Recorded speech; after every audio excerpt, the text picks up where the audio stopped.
भारत की 70 साल की संसदीय परंपरा में अगर कोई एक निर्णय, एक नीति ऐसी बनी जिसकी रचना वैसे तो अप्रत्यक्ष कर के एकीकरण के लिए हुई, पर जिसका प्रभाव नव भारत के निर्माण और नई आर्थिक एकीकरण के रूप में देखा जा सकेगा।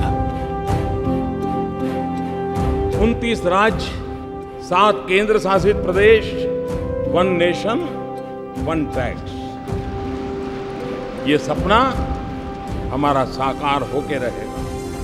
जिस प्रकार से सरदार वल्लभ भाई पटेल ने रियासतों को मिलाकर के एक राष्ट्रीय एकीकरण का बहुत बड़ा काम किया था, आज जीएसटी के द्वारा आर्थिक एकीकरण का एक महत्वपूर्ण काम हो रहा है। May I request the Honorable Rashtrapati ji and the Prime Minister officially launch the GST.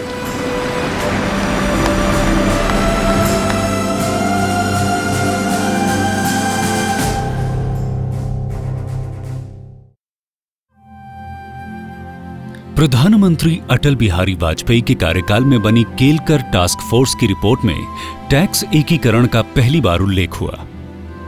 संसद में जीएसटी के क्रियान्वयन की औपचारिक घोषणा पहली बार 2006 के बजट में हुई।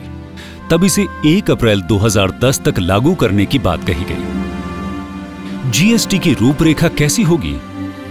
इसकी संरचना का दायित्व एम्पावर्ड कमेटी का था। इस कमेटी की कमान कई आर्थिक और राजनीतिक दिग्गजों ने संभाली।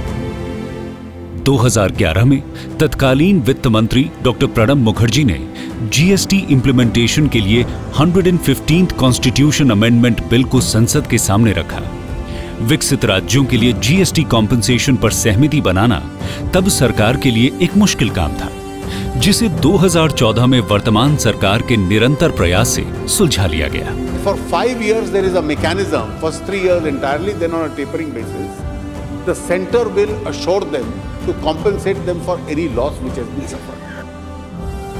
विभिन्न सरकारों की सोच और संवैधानिक संशोधनों से गुजरकर जीएसटी अब एक अधिनियम बनने को तैयार थी।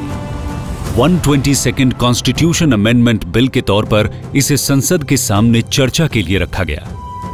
अगस्त 2016 को संसद के दोनों सदनों में इसे अन्य दलों का भी समर्थन प्राप्त हुआ। ये भारत की लोकतंत्र की उच्च परंपराओं का विजय है। ये सभी राजनीतिक दलों का विजय है। ये पहले की और वर्तमान सभी सरकारों के योगदान से है। लगभग 1.5 दशक के बाद संसद के दोनों सदनों में बिल के पारित होते ही 15 सितंबर 2016 को जीएसटी काउंसिल की रचना हुई।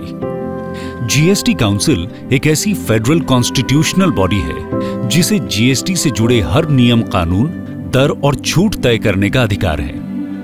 भारत की आर्थिक और संघीय विविधता को देखते हुए काउंसिल ने ब्राजील और कनाडा की तरह भारत में भी ड्यूअल जीएसटी को अपनाया, यानी कि भारत में जीएसटी के 2 हिस्से होंगे, सेंट्रल जीएसटी और स्टेट जीएसटी। इसके अलावा इंटरस्टेट सप्लाई के लिए आईजीएसटी बनाया गया, जिसमें सीजीएसटी और एसजीएसटी दोनों शामिल हैं। जीएसटी को वर्तमान के 80 लाख करदाताओं के अलावा करोड़ से भी ज्यादा करदाताओं के लिए तैयार किया गया। हर महीने 3 अरब से भी ज्यादा इनवॉइस मैचिंग की सुविधा मुहैया की गई। 2 लाख से भी ज्यादा अधिकारियों को, 125 करोड़ भारतीयों को जीएसटी से जुड़ी हर बारीकियों को समझाने का जिम्मा दिया गया।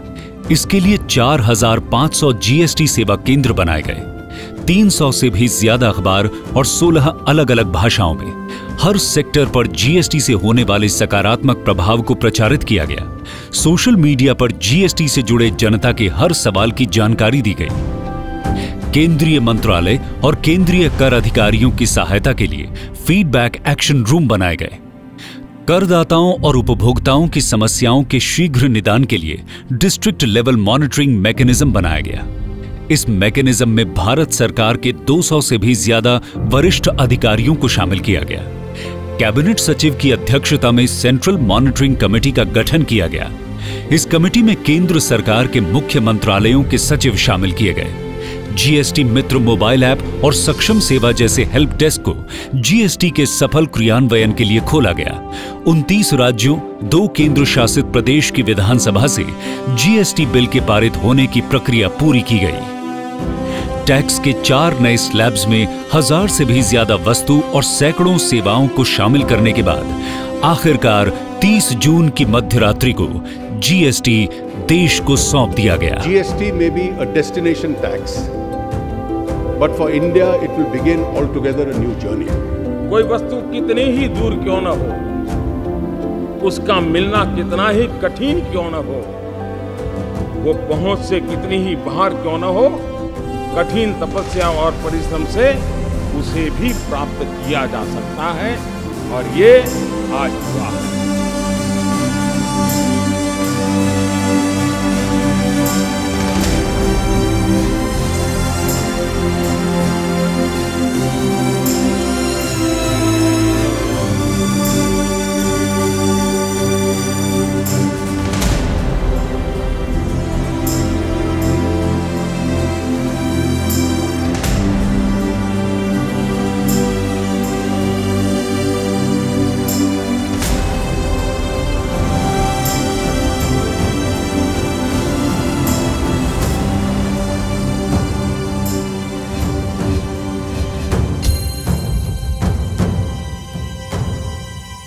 GST, a good and simple tax.